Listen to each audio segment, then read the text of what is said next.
Irashaimase! Hello and welcome to Fataris' Kitchen. I'm your host, Chef Fataris. It's time once again for Shoot 'em Up Saturday, and on the menu this week we have HACHA MECHA Fighter, a 1991 obscure arcade shoot 'em up. What kind of taste will it have? Let's get cooking and find out. From developer NMK, HACHA MECHA Fighter released to arcades in 1991. And really, there's not much information out there about this title. I've extensively researched shoot 'em ups in the past, and this is one that I was completely unaware of. So for Hamster to have released this title as part of their Arcade Archives collection is something I can really appreciate, as it introduces a game to me that I didn't even know existed. And I love it. This game is like so cute and fun. It's just like that really enjoyable, chill shoot 'em up. The game that I could most associate it with in terms of similarities is Flying Hamster. So if that's a game you like, this is one that I highly encourage you to pick up. As is, it's one that I do recommend because I've had a lot of fun with it. But let's show the game off and you can make up your own opinion based off of what you see. So here we find ourselves at the Arcade Archives menu. So just to note, there are both the Japanese version and the English version, but the only real difference is a little bit of the language in there, specifically the power-ups. So the power-ups are in English in the English version, but they're written in Japanese in the Japanese version. But one of the things I do want to point out is I feel this game actually makes it for a pretty good high score game. So having their usual high score mode, which is as the highest score you can set in one continue, and caravan mode, which is not as good, but setting as high a score as possible in 5 minutes is actually very appreciated.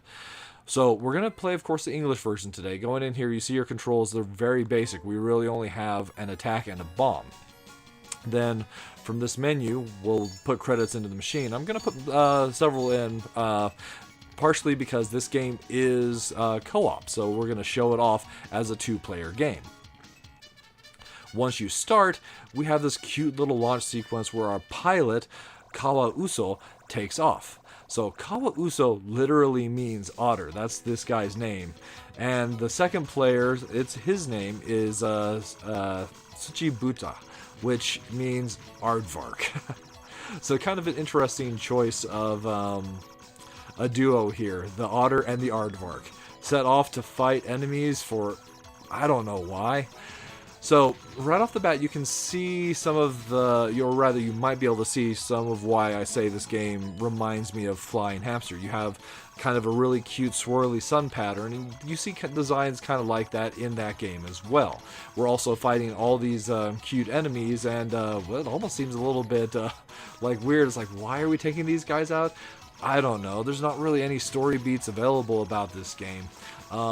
In the end, it looks like we might be fighting Russians, but who knows? Anyway, so one of the things I love about this game is just its overall visual presentation. You have all the beautiful, bright, vibrant colors and the wonderful character sprites that are used throughout the course of the game. As far as our attack and power-up options, so there are only two power-ups. Correction, there are three power-ups that are used throughout the course of the game. There's the POW, which powers up our main shot, and each character can power up their shot from level 1 all the way up to level 7. And the two different characters actually have different appearances for their shots. They behave the same way, but they do look different. So the aardvark, its shots will appear like fruit or vegetables rather, whereas once the otter begins to power up, his shots will appear like various forms of seafood. So he starts off by throwing, they both start off by throwing things that look like sea urchins, uni, but then you go the route of starfish, and then nautilus shells, squid, red snapper, and ultimately crabs. And then what you see with the bomb, or rather the big, which when you're big, you're invulnerable and you're also firing your most powerful shot. In this case for the otter, the sunfish; in the case the aardvark, the radish. And then the aardvark goes through various like vegetables. So after the tomato comes the yams, and then you've got other like power-ups like tomatoes. We're looking at the tomatoes. So you go with the tomatoes, you've got yams, pumpkins, and like daikon radish as well. So that's a lot of fun just because of how cute the like various animations are, and it's not what you would expect for a shoot 'em up. With the otter, actually, it's kind of a pity that it's one of the ones in the middle, but the red snapper is really fun because when it hits enemies, it becomes like a fish skeleton for a brief second, just a couple frames of animation, and that's kind of like attention to detail is just a lot of fun.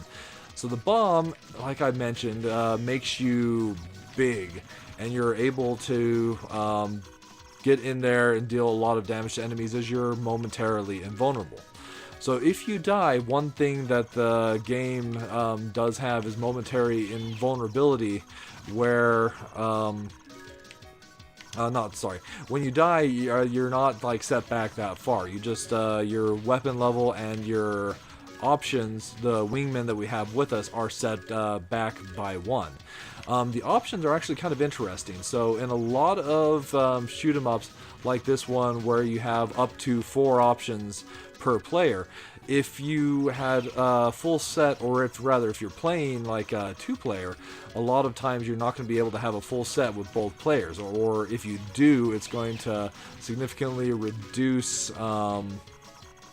the smooth running of the arcade board itself. But in the case of HACHA MECHA Fighter here, it's able to handle like all the options just fine. That's one thing that's really awesome, is just how well this game performs. And that's basically the game served up for your enjoyment. It plays out over a course of 8 stages, and you've got like various bosses at the end, like this sub here. One thing that's interesting is sometimes the fights are actually simpler than they look. So some of your shots will be hitting the enemy sub, but really we just have to take out the 3 enemies that are walking the sub, and that clears the stage.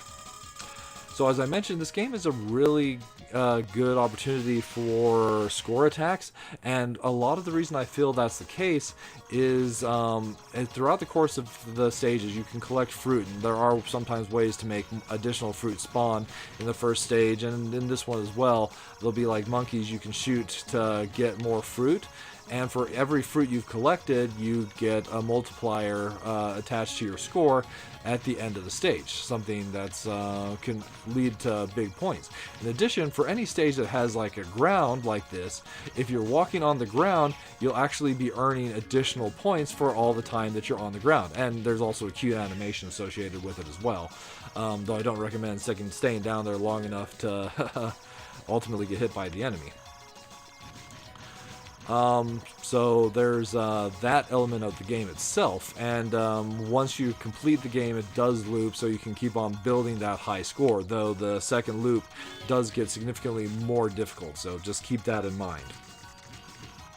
So as far as minus flavors are concerned, there's one major one that I have, and that's the game uses the same bosses over at least in a loop you'll fight all the bosses save for the final boss like twice, and that's a little disappointing that they couldn't have come up with more bosses for us to see throughout the course of the game itself.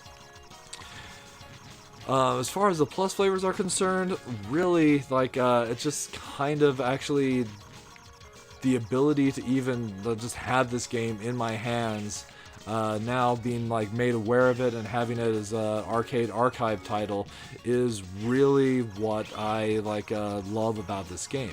Also, just like the cute 'em up element of it, how adorable the sprites are, the animations. Like, one thing that I really like in the second stage is if like you die and fall into the ocean, or some of the enemies that are jumping in the water will occasionally like, there's these awesome cute like water spouts, and even the animation of the water itself and the ground here, it's so colorful and whimsical, and it just fun. Just the kind of like I was describing it earlier, just like chill cute 'em up that's really enjoyable to like sit down and play and maybe try and eke out a high score. Alright, so there you have it. HACHA Mecha Fighter served up for your enjoyment. This is definitely one where if you like horizontal scrolling cute 'em ups, I suggest you pick this one up. Alright, that'll just about wrap it up for this week's episode of Shoot 'em Up Saturday. As always, I want to thank you so much for joining us this week, and I look forward to seeing you again next week.